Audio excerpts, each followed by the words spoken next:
Hello, everyone. Welcome to the Easy English Podcast. I'm Hannah, and as always, I'm here with my co-host and good friend, Alex. Hi, Hannah, and hello to all our wonderful listeners around the world. We are so happy you are tuning in today. Today, we have a very special episode for our beginners and intermediate learners. We are going to share a slow, easy-to-understand story. It's about a character named Tom, who agrees to do a big favor for his friend. Yes, he agrees to house sit.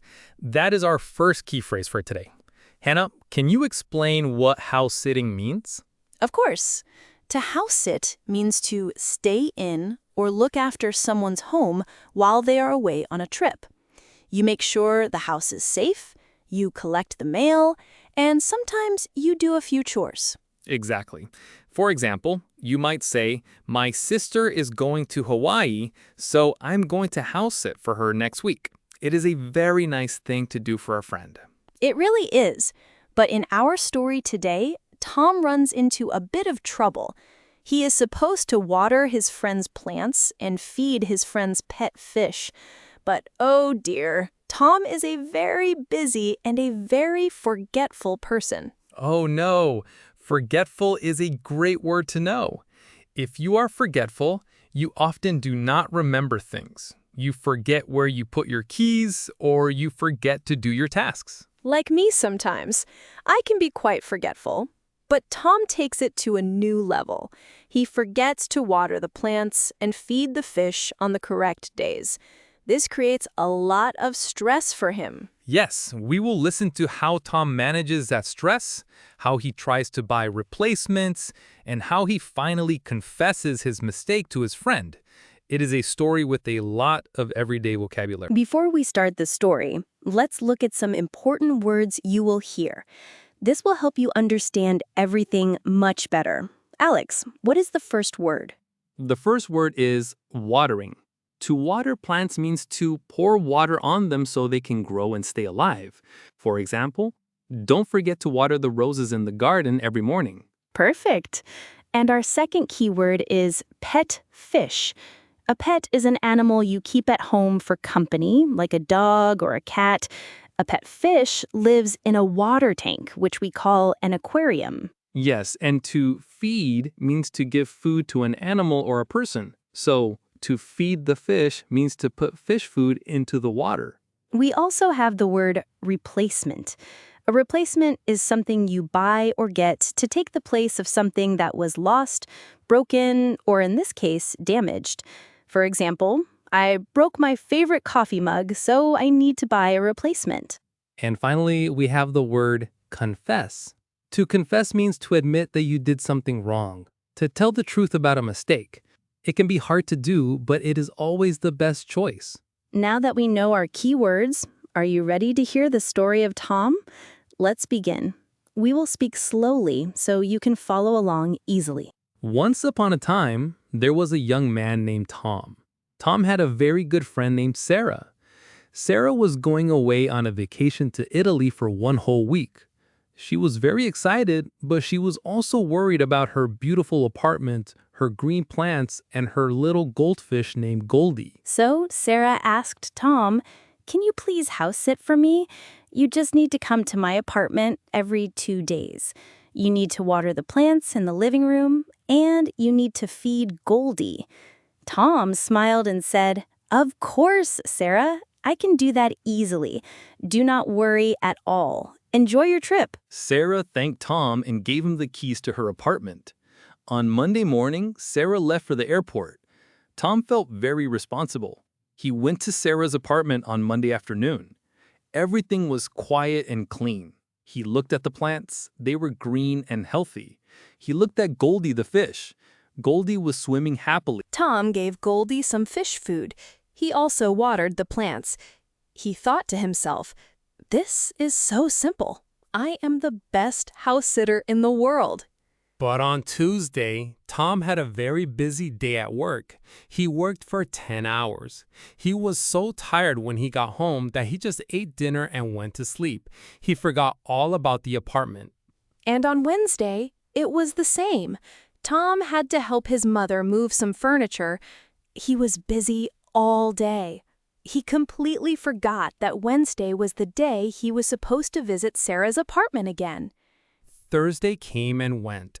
Tom went to the cinema with some other friends. He was having so much fun, but the little apartment across town was completely out of his mind. By the way, if you are enjoying this story, taking a second to subscribe or like the video really helps our podcast reach other English learners around the world. Yes, and please leave a comment if you have any questions. We love reading and answering them. Anyway, back to our story and the dry plants. Then, on Friday morning, Tom woke up with a sudden, terrible feeling. His eyes went wide. He gasped. "Oh my goodness," he shouted. "The plants! Goldie! I forgot." His heart began to beat very fast. He felt a wave of stress hit him. He quickly put on his shoes, ran out of his door, and drove as fast as he could to Sarah's apartment. He was terrified of what he might find. I can feel his panic, Alex. That sudden realization when you forget something important is the worst. We actually have a great English idiom for this. We say, his heart in his mouth. This means you feel extremely scared or shocked. Have you ever felt your heart in your mouth, Alex? Oh, absolutely. Usually when I think I lost my phone or my keys, your chest feels tight and you just want to run. And that is exactly what Tom did. He arrived at Sarah's building, ran up the stairs, and his hands were shaking as he tried to put the key into the lock. He was thinking, please let everything be okay. Please. Let's teach our listeners a good word here, to shake. S-H-A-K-E. It means to make quick, small movements because you are cold, afraid, or excited. For example, her hands were shaking because she drank too much coffee. In Tom's case, he was shaking because of pure stress. Exactly. So Tom finally opened the door. The apartment was very quiet.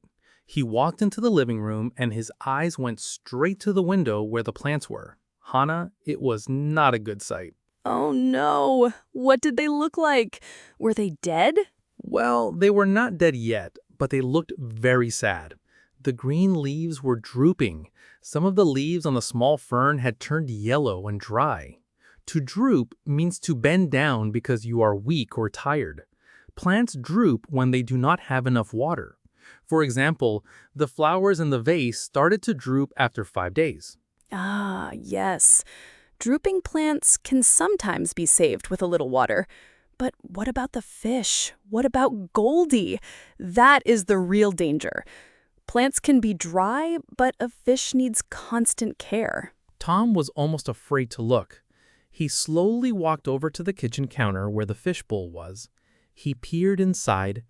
Goldie was floating near the top of the water, looking very slow and weak. He wasn't swimming around happily like on Monday. Oh, thank goodness he was still alive. Floating near the top can be a bad sign for a fish, but at least Goldie was breathing. Tom must have felt so guilty. To feel guilty means to feel bad because you did something wrong, like when you eat the last piece of cake and your sister wanted it. Yes, guilt is a heavy feeling. Tom immediately grabbed the fish food, but then he stopped. He thought, should I give him a lot of food now to make up for the missed days? This is a common mistake people make. To make up for means to do something good to balance out a bad thing. For example, I bought my friend dinner to make up for being late. That is a very useful phrasal verb, Alex, to make up for. But with pets, giving too much food at once can actually make them sick. You cannot make up for missed meals by overfeeding them. Did Tom know this? Luckily, Tom remembered reading that online once. He only gave Goldie a normal, small pinch of food.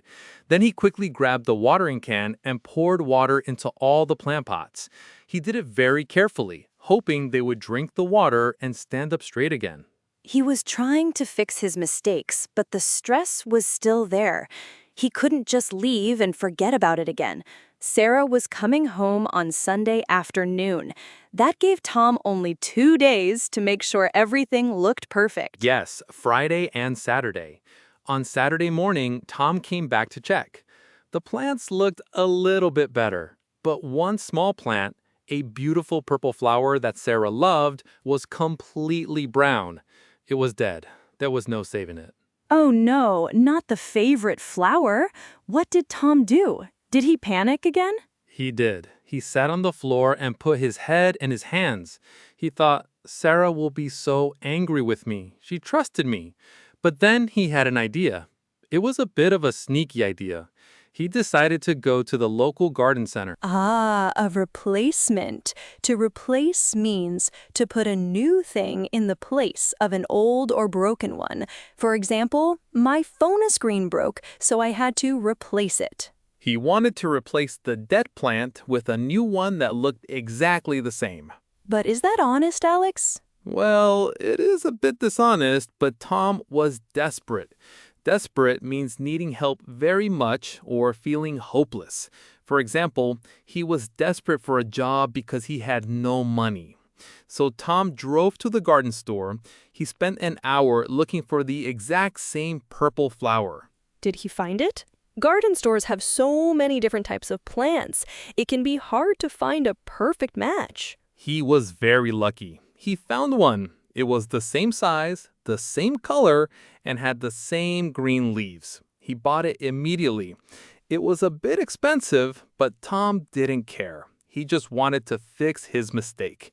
He took it back to Sarah's apartment, put it in the original pot, and threw the dead plant in the trash outside. Wow, Tom is lucky he found a match. But what about Goldie? How was the fish doing on Saturday? Goldie was swimming a bit more, but the water in the bowl looked a little dirty. Tom knew he couldn't change the water because he didn't want to make another mistake and hurt the fish. So he just gave Goldie his Saturday meal and hoped for the best. He cleaned the apartment, dusted the tables, and made everything look beautiful. He was trying to be the perfect house sitter now, but only because he was scared. It is funny how fear can make us work really hard.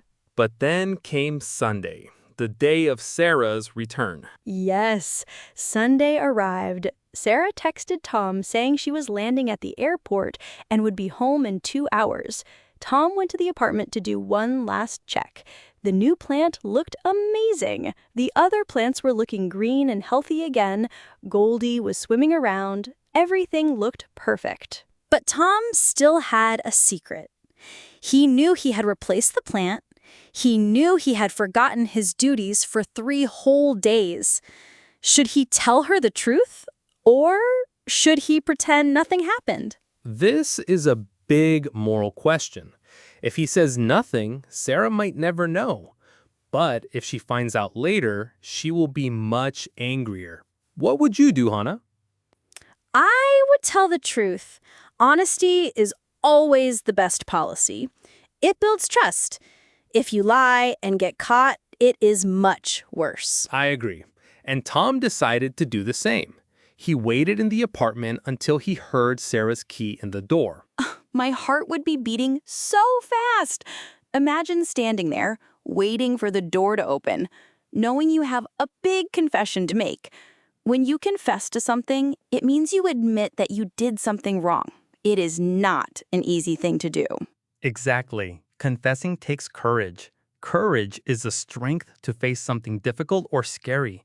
So the door opened and Sarah walked in. She was carrying a big suitcase and had a tired but happy smile on her face. "Tom," she said, "it is so good to be home." And how did Tom look? Was he sweating? Was he smiling too much? Usually when people are nervous, they act a little bit strange. He definitely acted strange. He gave her a very big, stiff hug and said, "Welcome back. Your apartment is completely fine. Nothing went wrong at all." Of course, saying that immediately made Sarah look around. When you say nothing went wrong before anyone asks, it sounds very suspicious. Suspicious is a great word for our listeners. If something is suspicious, it makes you feel that something is wrong, dishonest, or strange. For example, if your dog has mud on his nose and says nothing, that is suspicious.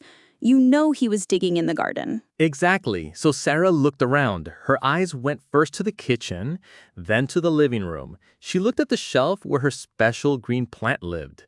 She stopped and blinked.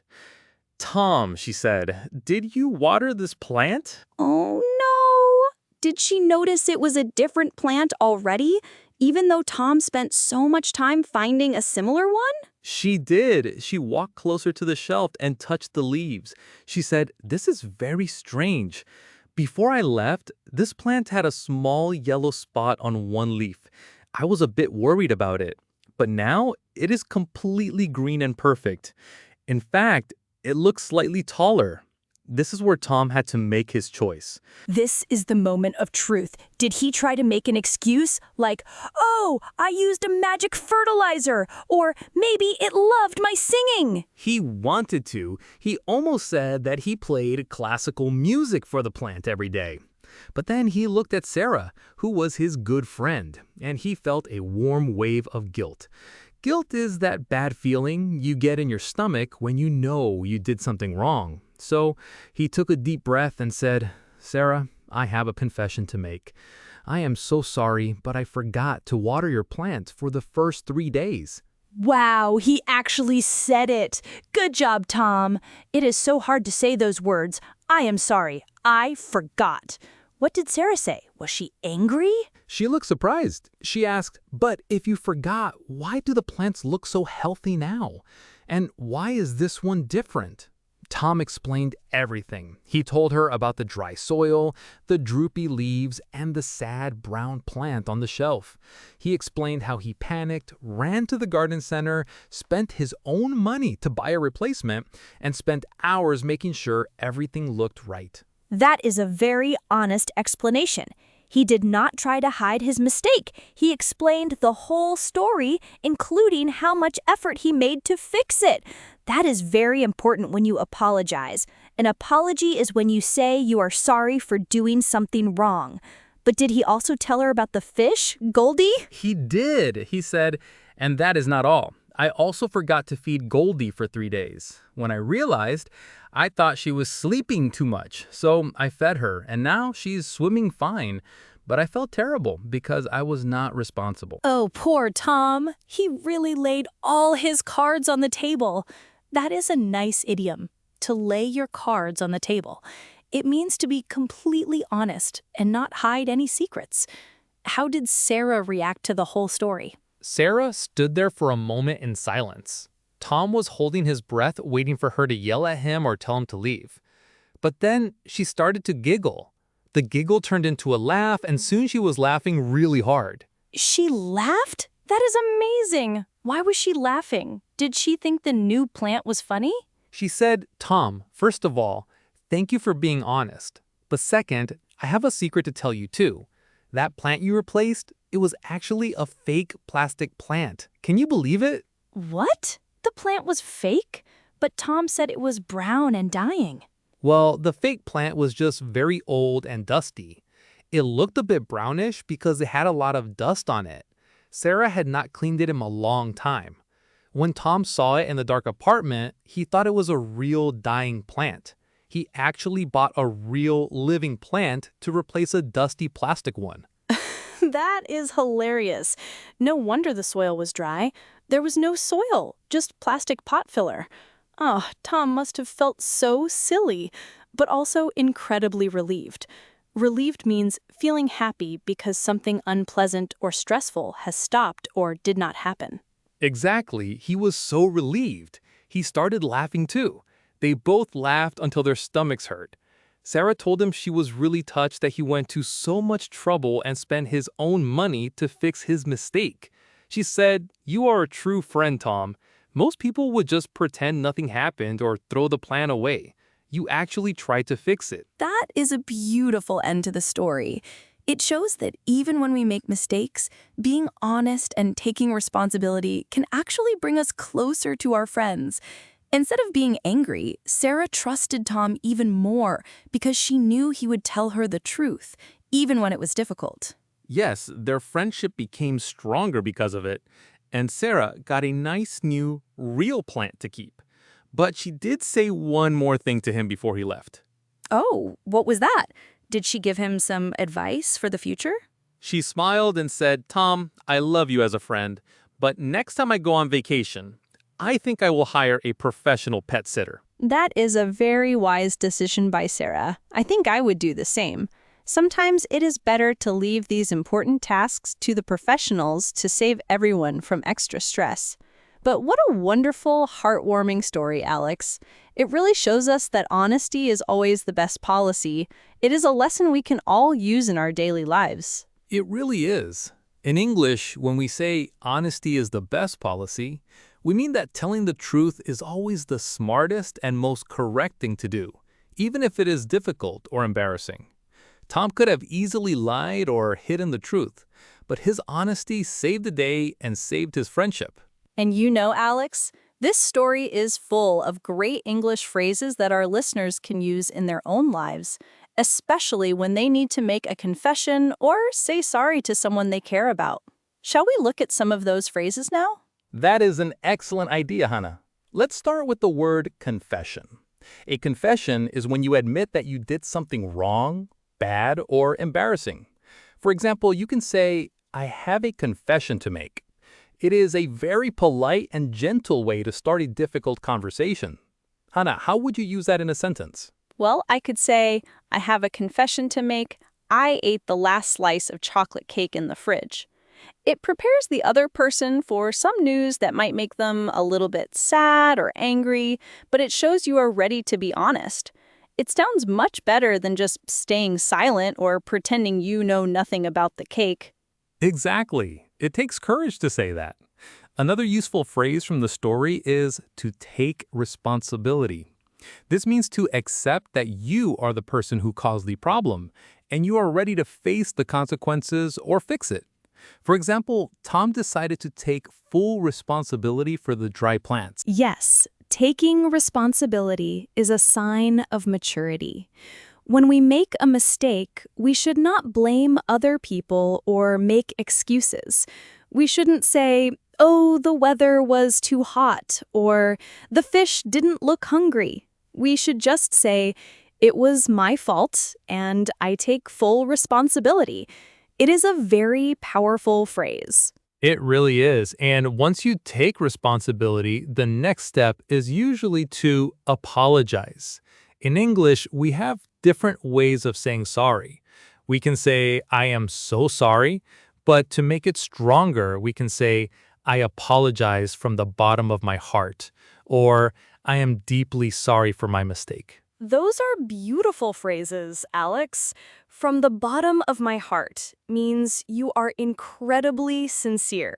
You are not just saying the words quickly, you truly feel bad about what happened.